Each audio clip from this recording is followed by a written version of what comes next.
নমস্কার বন্ধুরা, আজকে যে দেখুন সিম ভাজা হয়েছে। দেখুন কিভাবে আমি সিম ভাজি আজকে। আমার ছেলে বলেছে মাম্মা এরকম করে দেবে, ছোট ছোট করে। এর আগে আমি ঝুড়ি ঝুড়ি করে দিয়েছিলাম, তো এইভাবে সিম ভাজলে খেতে ভীষণ ভালো লাগে।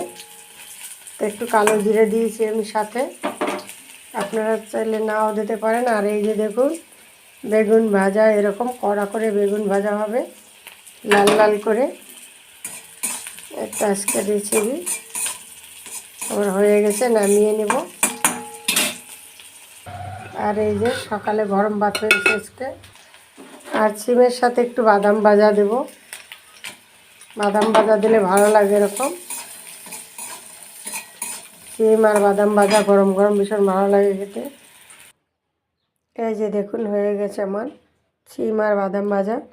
ভিডিওটি ভালো লাগলে লাইক কমেন্ট শেয়ার সাবস্ক্রাইব করে পাশে থাকবেন বন্ধুরা। আজকে আমি শালগম আর আলু দিয়ে সয়াবিন করব। দেখুন কেমন করে করি।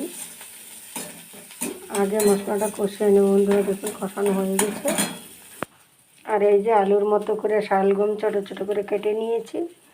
আর এই যে দেখুন সয়াবিন আর শালগম আলু একসাথে ভেজে নিয়েছি। আমি এখানে টমেটো পেস্ট দেব।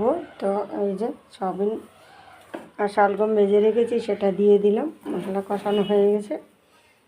এই রেসিপিটা একদম কষা কষা হবে, খুব সুন্দর মাংসের মতন।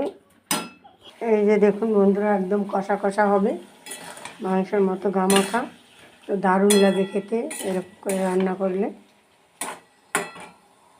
এখানে আমি দিয়েছি অল্প একটু নারকেল বাটা, আদা বাটা, জিরা বাটা, একটু ধনের গুঁড়ো, সরি।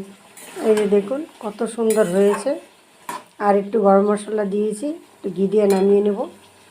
আর আমি এরকম এক পিস নারকেল বেটে দিয়েছি পাটায়। নামাবার আগে এই যে নারকেলের দিকটা দিয়ে দিলাম। দেখুন আমি দুটোতে নামিয়ে নিয়েছি।